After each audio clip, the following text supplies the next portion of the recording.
Gota de lluvia, un espacio para la promoción de la lectura infantil, en Radio Universidad Austral de Chile.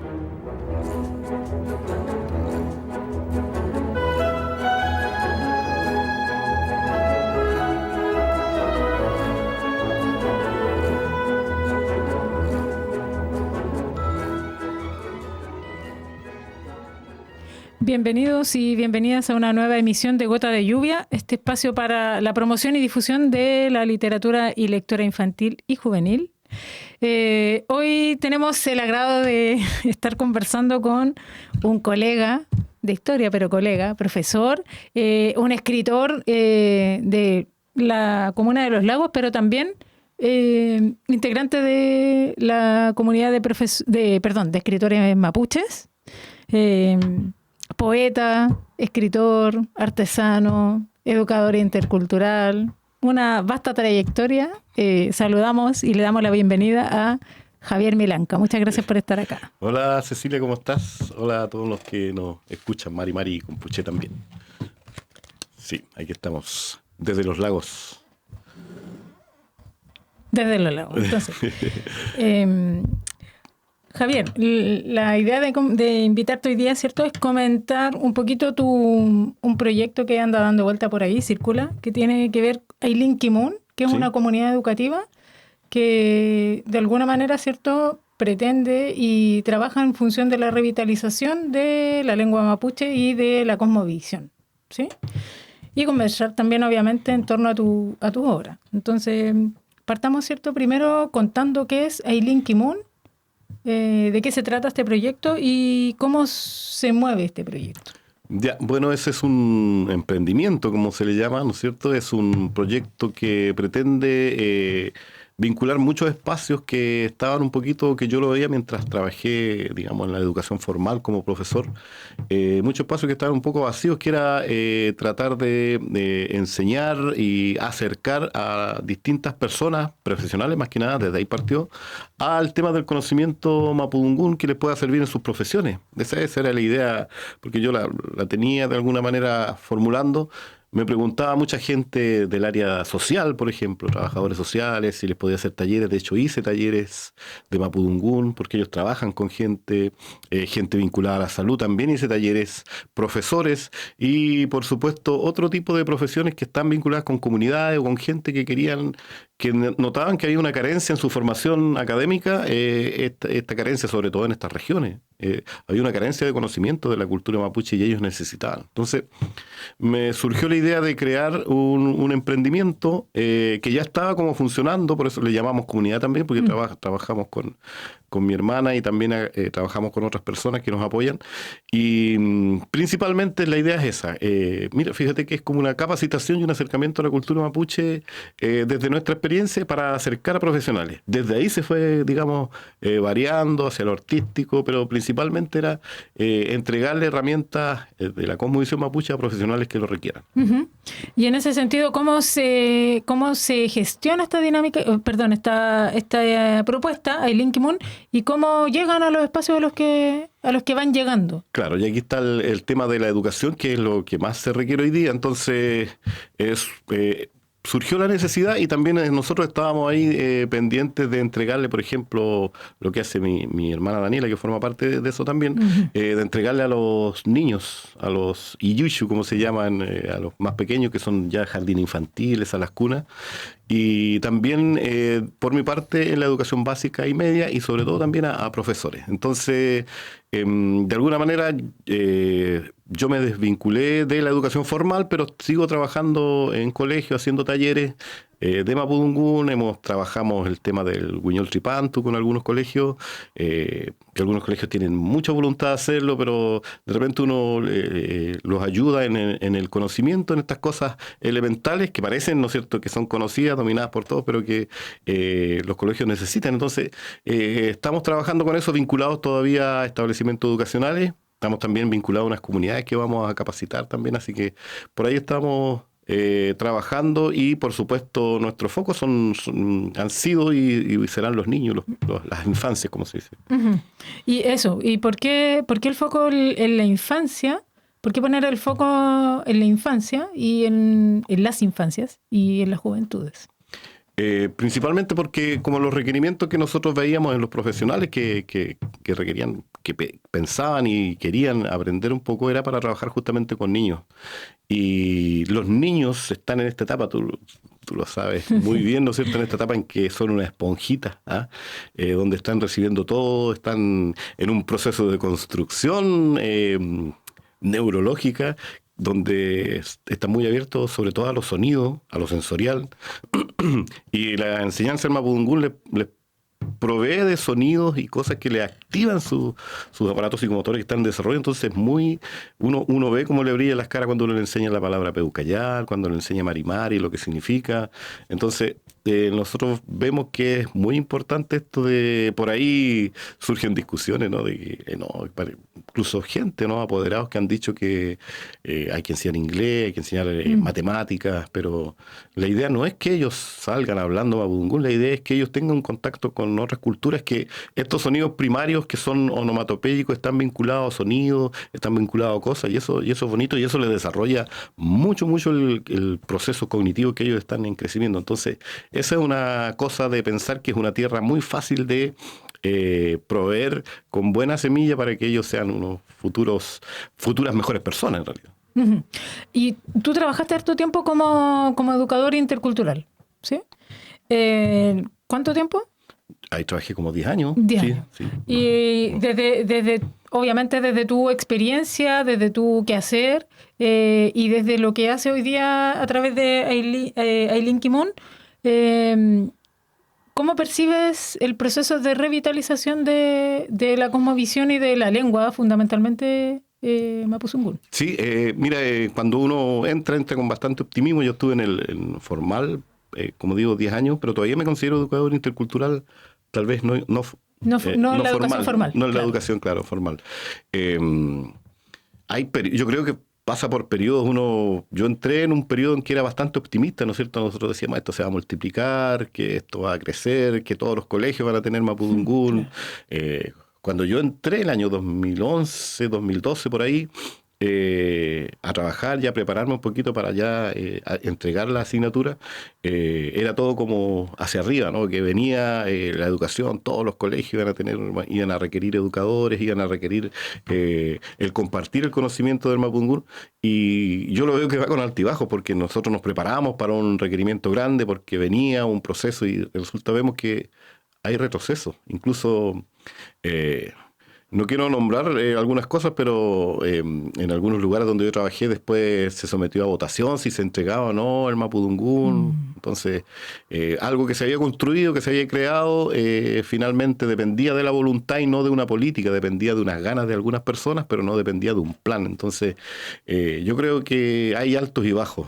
Yo no lo veo negativamente, pero sí lo veo que no era tan... ni tuvo ese realce que tenía cuando nosotros empezamos, que fuimos un grupo. De hecho, está un poquito alicaído. Antes se capacitaba mucho a los educadores tradicionales de la región.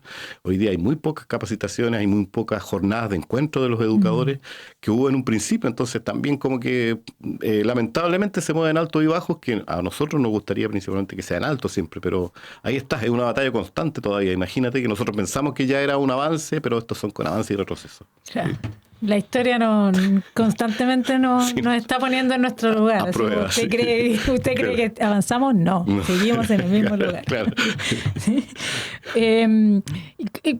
Empecemos a hablar un poquito de tu ser escritor, que también se vincula con la palabra. Entonces, primero, ¿cierto?, la importancia de la palabra en tu vida, no de la palabra entendida como religiosamente, sino de la importancia que tiene el lenguaje para ti, que te hace finalmente, de alguna manera, vincularte desde tu profesión y desde tu quehacer en trabajar con la palabra, ya sea a través de la educación, a través del escribir. Mira, la palabra es importante porque zungún es una palabra mapudungún también que tiene que ver con cera. El mapudungún no es solamente el idioma lo que hablamos, sino que es también un hacer, un construir. Es como... tiene varias acepciones la palabra zungún, zungú. Tiene que ver un poco también con esta cosmovisión de que la palabra, ¿no es cierto?, el verbo, interesantes son nexos que hay y que de repente hay que también convencerse un poquito más de que es así. Claro, en un principio yo pensé que podía ser solamente escritor y de repente me di cuenta que esto me podía servir para compartir el conocimiento del mapudungún, compartir el conocimiento de la cosmovisión mapuche. En un principio yo pensaba que era muy difícil compartir la cosmovisión mapuche, pero me di cuenta que a través de una actividad aleatoria que yo hacía me podía servir. Entonces, de alguna manera, todo ello confluyendo en que de profesor, ¿no es cierto?, de educador intercultural, escritor, hoy día lo puedo canalizar mejor en una sola cosa, que es por ejemplo, yo entrego también talleres de literatura. Terminamos ayer un taller que hicimos en Futrono sobre la obra de Ramón Quisillao, un poeta mapuche importante de Futrono, y hicimos un taller y en todo momento estuvimos hablando también de esa... que tiene unos textos maravillosos del mapudungún Ramón Quisillao, que creo que no está como en el catálogo oficial de los escritores mapuche, debería estar. Así pero me parece mucho que el año pasado cuando hablamos con Cristian Antillanca, lo mencionaba como un referente. Sí, es totalmente referente porque hizo un trabajo y cuando aparece un catálogo de escritores mapuche no está, don Ramón está como otro tipo de escritor, como más costumbrista, pero él tiene unos trabajos importantes de toponimia, poética. Así le llamo un libro que tiene.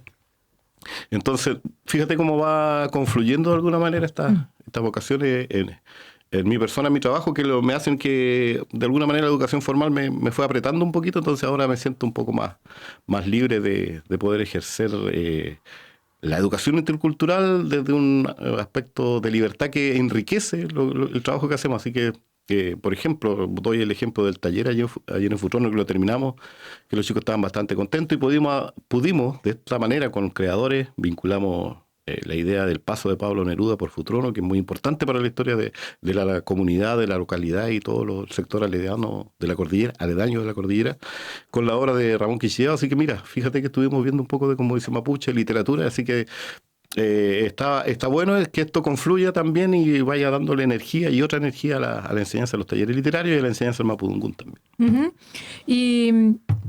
Bueno, claro, me imagino talleres literarios para jóvenes, ¿no? Sí.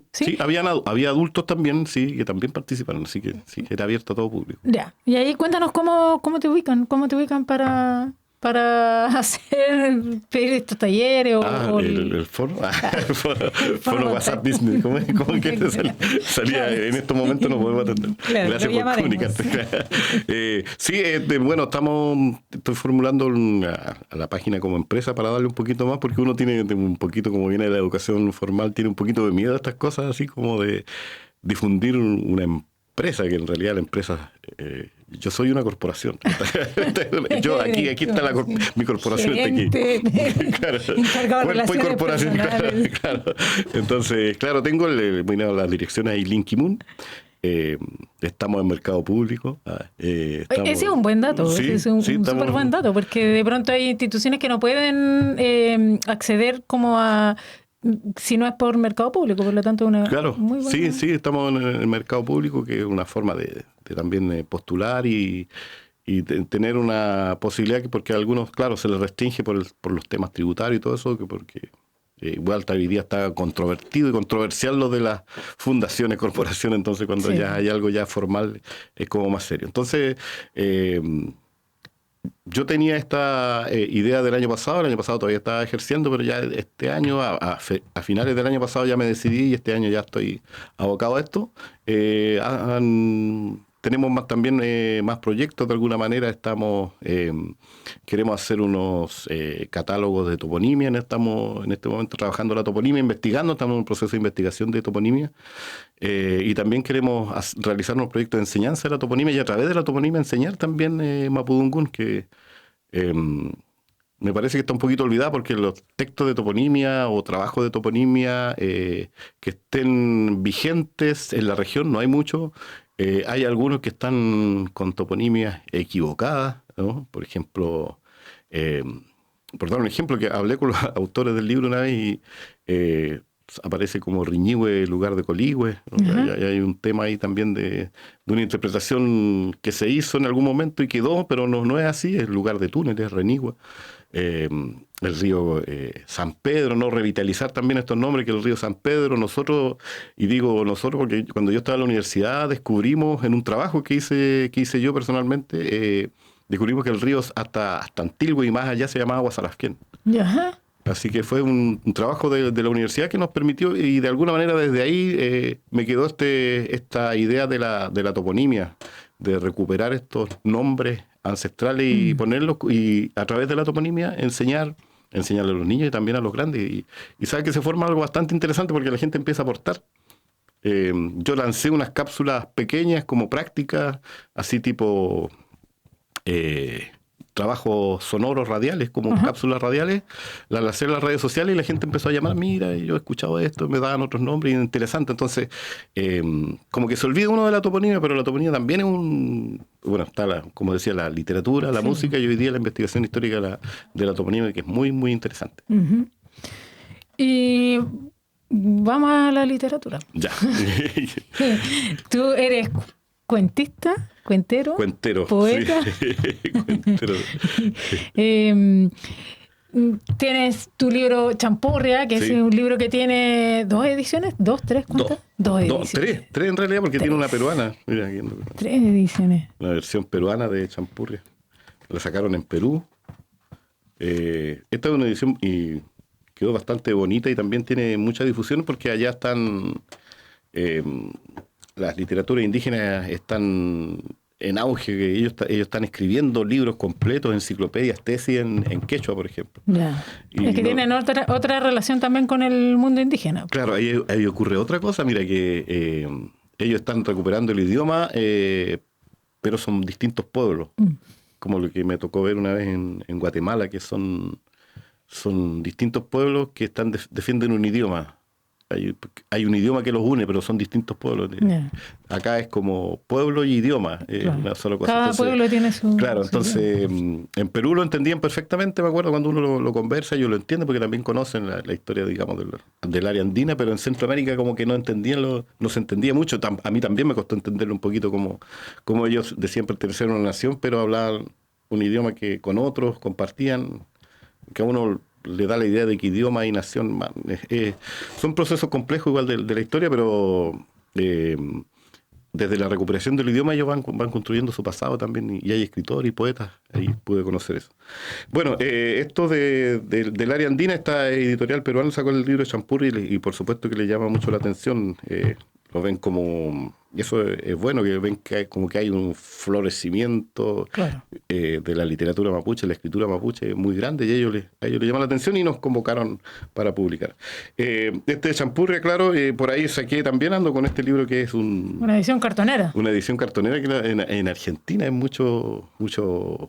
mucha vigencia con los cartoneros y hacen unos libros maravillosos, tiene hasta, ¿no es cierto?, una edición, pero lo cuidan mucho, muy cuidada, pero está en cartón. Entonces... son libros manuales, ¿no es cierto?, hechos a mano, pero sí, ellos hacen un montón y no tiene nada que envidiarle, tiene hasta ICBN, no tiene nada que envidiarle a otros libros de editoriales. Yo creo que es por hacerle una contra también a las editoriales grandes. Y este es un libro antiguo que es Quiltro, que es el libro que yo quiero que... uno de los primeros ya. No, los otros no los quiere. No, porque uno siempre quiere al más estropeado, ¿no? Al más destruido. No, porque este libro es también uno de los primeros ya como en serio. Este ya tiene, por ahí me corrigieron algunas cosas, ¿no? Un trabajo editorial ya en serio. Lo encontré hace poco, no tenía mucho, se me había perdido y lo encontré, así que por eso es como el hijo pródigo. Claro. Y el último que sacaste fue Champurria. Claro, ese es el último que he sacado. Después este también tiene algunos textos nuevos.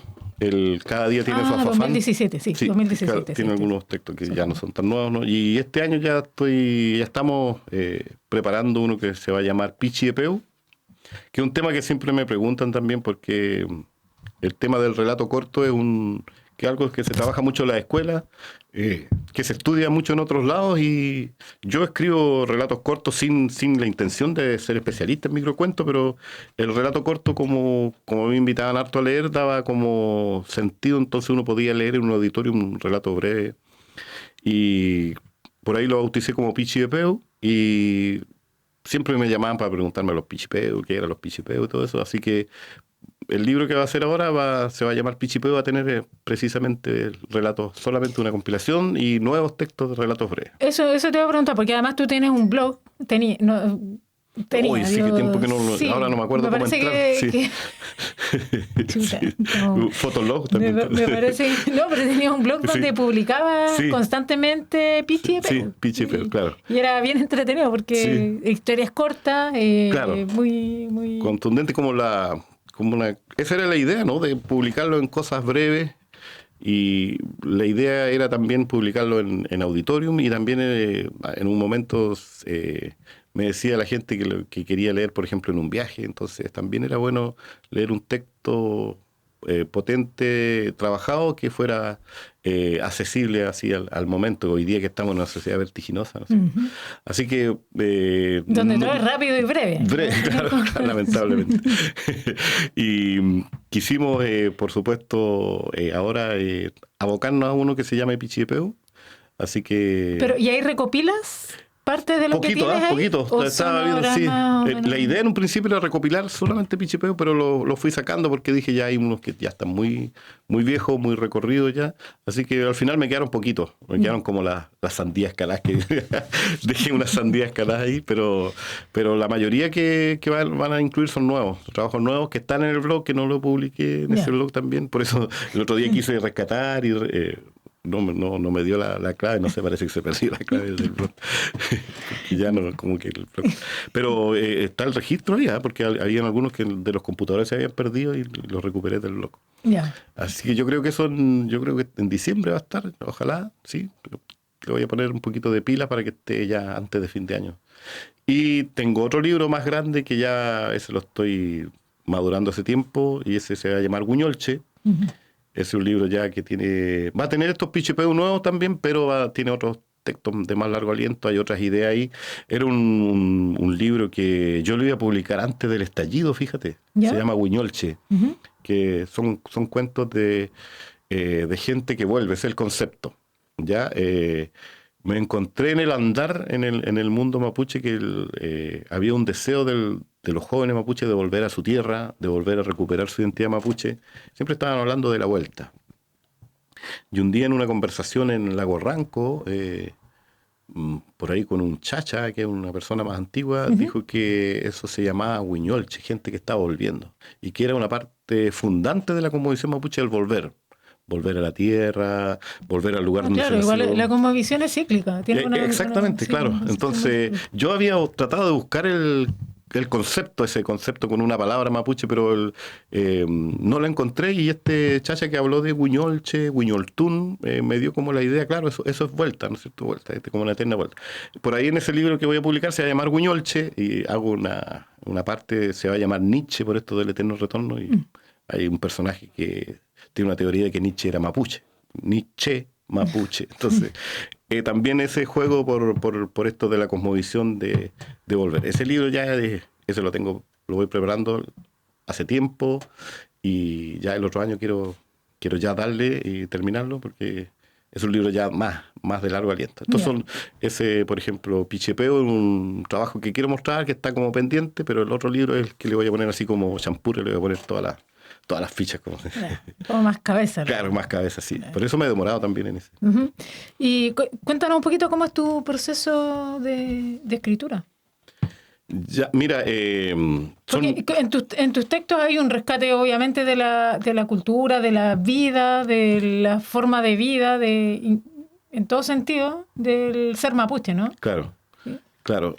Y sí, siempre me he preguntado eso, cómo pasa. El otro día encontré una frase de Patricio Mann que me gustó. Dice que a él también le preguntan eso, y dice que él no sabe, que de repente le brota. A mí me pasa lo mismo, que de repente me queda sonando algo, una imagen. Como soy de pueblos chicos, ¿no es cierto? En Los Lagos, por ejemplo, la mayoría de la gente me conoce como escritor, entonces de repente me detiene en la calle para contarme una historia, para que yo le escriba. Aparte, la mayoría sí, entretenido. Aparte, son historias algunas graciosísimas, ¿no? Pero no me hacen ese clic de, este sí lo vamos a... Pero algunas sí, ¿eh? Entonces, la mayoría de la gente como que está pendiente de contarme algo para que yo lo pueda escribir. Entonces, fíjate que siempre ando con cosas en la cabeza. en estos libros, por ejemplo, Champurria era como más espontáneo, entonces Huiñolche lo quiero trabajar un poquito más lentamente, pero también está esa parte. Entonces, cuando me preguntan así, de repente brota una idea o un concepto. Por ejemplo, escribí un cuento que me gustó, el último siempre me gusta más que los otros, porque me contaron una vez una historia y yo le di una vuelta completa también a esto de retornar, de un personaje que en una noche se cae en bicicleta y se cae en un hoyo que hay y pierde la prótesis dental y cayó en un camino y al otro día la quiere ir a buscar, pero habían asfaltado el camino. Entonces él se siente frustrado porque ahí está su risa quedó debajo del cemento. Entonces, mira, la historia era otra historia, pero yo le di esa vuelta, le di la vuelta que su risa quedó, aparte era un personaje mapuche, ¿no es cierto?, que vio cómo pasaron por su territorio y aparte le dejaron su risa. Entonces, ¿te fijas cómo voy? Claro, es que cuando decía que son que tus textos abordan como el ser mapuche, también abordan o se lee a través de ello el dolor, todo lo que ha implicado, ¿cierto?, la colonización finalmente, los procesos de colonización, ¿no? Y claro, con lo imponente que es también este proceso hoy día, ¿no es cierto? Hoy día es un proceso no solo de guerra, de violencia, sino que viene un ocultamiento, un descrédito. Por eso te digo que yo, el libro que voy a publicar, que es Huiñolche, lo tenía programado para antes del estallido, pero lo dejé en stand-by, como se dice en mapuche. Lo dejé en stand-by, porque ocurrieron cosas que eran importantes que yo dije después tiene que estar. Después vino la pandemia, sí, pues. Y también dije que en alguna cosa. Entonces, el próximo libro voy a incluir algunos elementos del estallido y elementos de la pandemia que nos vino a dar un golpe en muchas cosas y que nos transformó realmente. Creámoslo, estamos tan transformados que ni siquiera nos damos cuenta de que algo pasó en esos periodos breves de tiempo, que somos distintos después de esas cosas que ocurrieron. Yo diría periodos breves y no tan breves también, porque claro. Fue un... Sí. Claro, quizás en un periodo muy corto hubo mucha intensidad, sí. Porque salimos y nos tuvimos que entrar. Fue como eso. Oh, sí, esa vuelta, sí.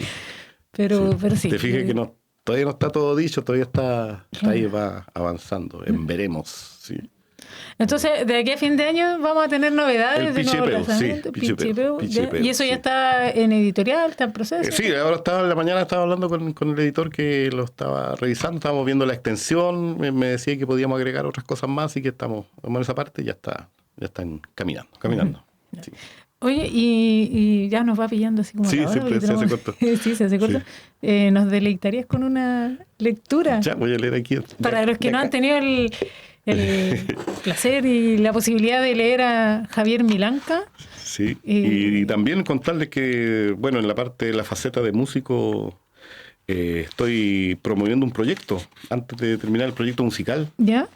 Que son canciones que yo enseñé a los niños, que las hice yo, canciones que yo enseñé a los niños en la escuela para Mapudungún, en un proceso que se llama el Cutún, que después que yo lo investigué un poquito y me dicen que era una forma de aprender el Alcutún, que es escuchar, pero es una escucha atenta, que es lo que hoy día se ha perdido, hoy día en la escuela, que también son procesos nuevos, son niños nuevos, ¿no? Todos los niños quieren hablar, cuando tú vas a hacer clase, todos levantan la mano, quieren hablar, y algunos levantan tanto la mano que se les olvida lo que querían decir, pero todos quieren hablar. Entonces me hizo sentido el Alcutún, que era escuchar. Entonces estas canciones son para que los niños escuchen y vayan aprendiendo Mapudungún.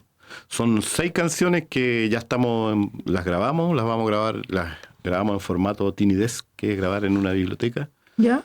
Que lo hacen los grandes autores y nosotros también quisimos hacerlo en una biblioteca, pero con canciones infantiles mapuche.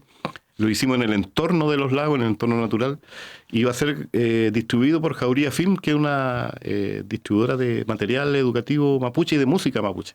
Así que estoy contento con ese proyecto y lo ando promocionando también, aprovecho de promocionar como Ailín Kimun también, porque es parte de la educación, y lo estamos presentando ahora. Me están invitando a algunas escuelas y bibliotecas a presentarlo, así que si quieren yo también puedo ir a la escuela y hacer una clase. Es una clase cantada, le digo yo, y de Alcutún, de escuchar. Son canciones para aprender Mapudungún, los números, los colores, los 4 puntos cardinales, y eso son canciones bien pegajosas para pequeño, creo que es para básica y media también puede ser. ¿Y la distribución va a ser ¿Cómo? ¿Quién La distribución la estoy haciendo personalmente yo ahora con mis presentaciones Ahí, en vivo, entonces. absolutamente en vivo, pero cuando salga esto debería salir ya a fines de octubre, porque son plazos del proyecto CONADI, un proyecto de la CONADI.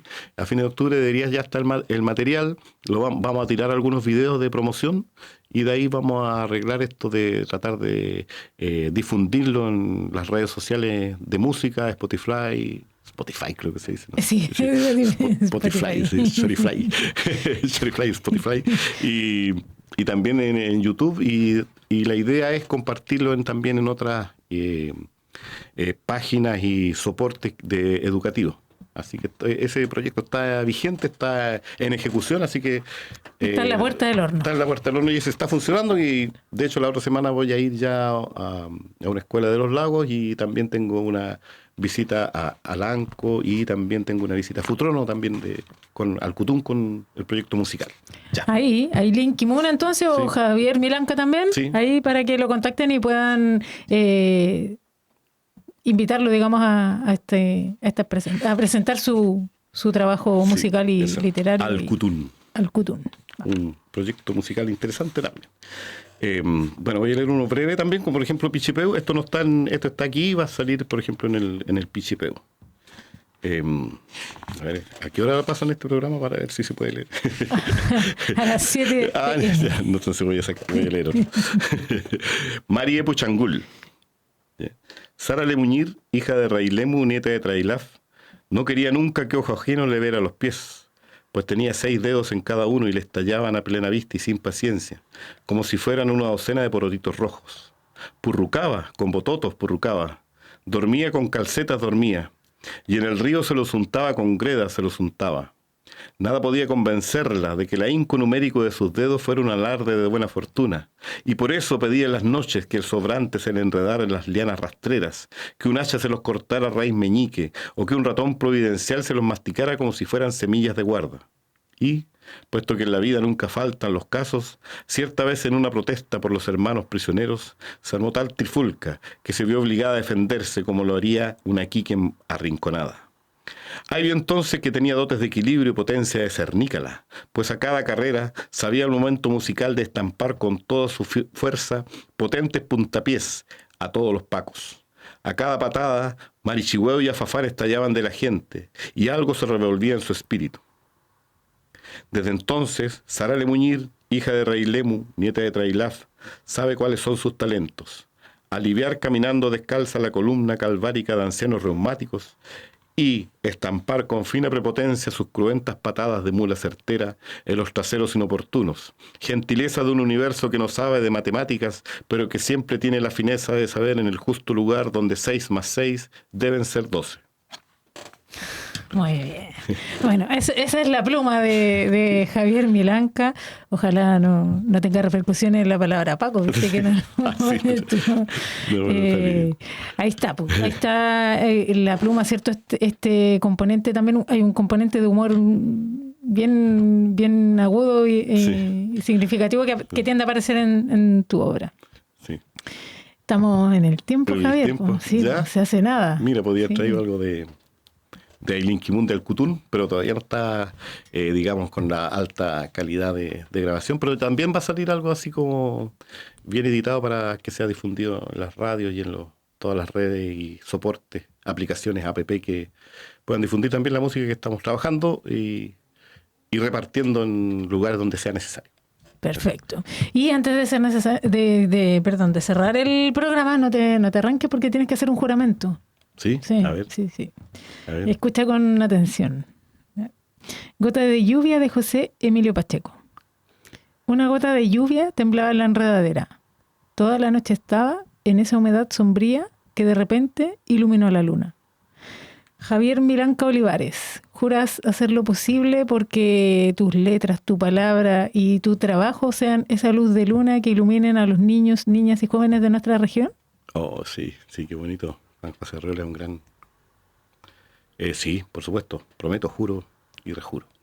Excelente. Con este juramento entonces terminamos el programa de hoy. Muchas gracias, Javier, por aceptar venir a este programa. Invitarlo, ¿cierto?, a contactar a Javier Milanca para ser parte, ¿cierto?, del trabajo de Aylin Kimun para llevar, ¿cierto?, el conocimiento de la cosmovisión y de la cultura mapuche, de literatura también, y invitarlos también a indagar en la obra literaria de Javier, y vamos a estar muy atentos a tus nuevos lanzamientos. Ya, muchas gracias, Cecilia. Siempre estamos en contacto, conversando las últimas novedades de lo que haya que hacer y aportar.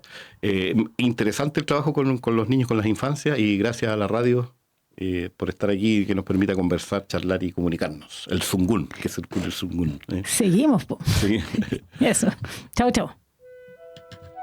Hemos presentado Gota de Lluvia, un espacio para la promoción de la lectura infantil en Radio Universidad Austral de Chile.